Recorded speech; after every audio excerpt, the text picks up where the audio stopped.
After playing a few games, my brain is hurting when it comes to prioritizing how many drops to take in a list. Okay? So please help me think this through and tell me what you think. Thanks to the patrons. Wybarian, Baron of Dice. Okay. So, if you're less drops than your opponent, fewer drops than your opponent. So this means that you're a 2-drop list playing a 3 or more drop list, which is, I think, primarily how this is going to play out, but maybe even a 3-drop list. So if you're fewer drops than your opponent, there's 2 factors that are on the table. The first factor is that you get to decide who gets to go first, and the second factor is your opponent gets to re-roll a priority roll at a time of their choosing at some point in the game. That priority roll means that either they're going to get to delay a double turn, or they're going to have an increased probability of taking a double turn when they want to take a double turn. Somebody did the math and posted it in my Discord. Shout out to the best Discord out there on the internet, by the way. It's super active. Come join the conversation. But roughly, if you get a reroll and you're trying to delay... Ah, here it is. I found it. Yeah, shout out to... Who is this? To Padriag. Let's see if I can't pull this up here. Let's have a look. Oh no, did I just lose it? No, I didn't. But... Oh no, I just lost it. No, here it is. Okay, chance of getting double turned with a reroll. Why can't we make this bigger?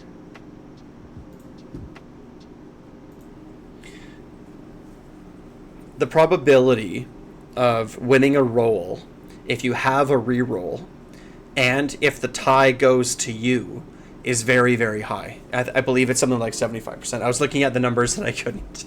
I'm not super mathy. So that means that if you're fewer drops than your opponents and you get to decide who gets to go first, you're probably going to force your opponent to go first. Because if you don't, if you're going to be lower drops than your opponent and go first, it means that your opponent is going to be the first player to double you and they get to reroll. So they get to delay till when they want to have a double turn and then get a reroll to double you, which is scary. So unless you're playing like a real Alpha Strike army and you're just going to charge across the table and end the game on turn 1, which is not very likely, then you're always going to choose for your opponent to go first if you're fewer drops. If you're the higher drop player, so if you're a 3-drop player playing against a 2-drop player, you can just assume that you're going to get to go first, plan accordingly. You're going to get to maybe get some battle tactics on your first turn, like scout or seize the center or something, right? Like you can sort of plan this if you're going to be a 3 or a 4 or, Lord help me, a 5-drop list. You can sort of unpack your castle, right? Or you can just sort of like move, you can just unpack your, I shouldn't say your castle, but your deployment position. You can move things into obscuring, right? And then you can just let your opponent come at you and deny them any good opportunities to double you that turn. That's the nature of these battle tactics this season. It's not forcing you to take the flanks or seize the center, right? You're able to kind of delay scoring your tactics without losing your tactics.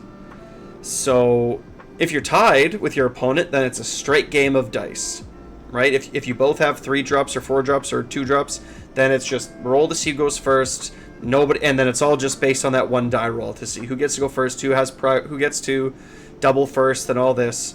And there's no re-roll in play. So it kind of feels like if you are like a Cruel Boys player, or like if you're playing a Castle-y style with a Cruel Boys player, I think you can just be 4 or 5 drops without worrying too much about it. In fact, it might be better to be higher drops. It might be better just to have every hero be its own regiment regardless. You get the advantage of seeing more of your opponent's army before you put your army on the table. You also get the reroll, which means that like you're probably going first, but you're going to get to delay your opponent having to double you. There's also a weird situation too where if you're higher drops than your opponent and they make you go first, you can kind of force your opponent to double turn you right away. It's like, oh, I won the priority roll, cool, so you double me. Or maybe I'll even use my reroll to force my opponent to double me, because I've set up the battlefield in such a way that I don't care if they double me. Does that make sense? It's like, oh, I'm more drops than you, so, and you're gonna make me go first. Okay, and then I'm gonna play to have you double me. I'm just gonna keep my stuff back. I'm gonna unpack my castle a little bit, and this works for Iron Jaws. This works for Gits. This works for Cruel Boys. Obviously, it might work less for Gits than for the other two, but it definitely works for Iron Jaws and for Cruel Boys. And then it's like, yeah, okay, so yeah, like I went first, and then I won the prior roll, so I'm gonna let you double me right now. And I'm gonna save that reroll for later. So it's like, you double me, sure, and then I'm gonna really come back at you with something nasty and mean, and then I'm gonna double you when it really sucks for you to be doubled by me. I'm gonna get all my scary monsters into combat with you. I'm gonna have you strike last, right? I'm gonna fight first and have something important of yours strike last. Yeah, I don't know. I'm rethinking it. Like I like maybe like 36 hours ago, if you would have asked me, I would have said that being lower drops is better because you want to be the first player that doubles. And now I'm starting to kind of rethink this. Is what I'm saying making sense? I feel like I need some spreadsheets and some numbers to really show here. But let me know if what I'm saying makes sense in the comments. Join the Discord and join the conversation. Ping me, at me, send me a DM. Let me know what you think. Like, subscribe. Wah!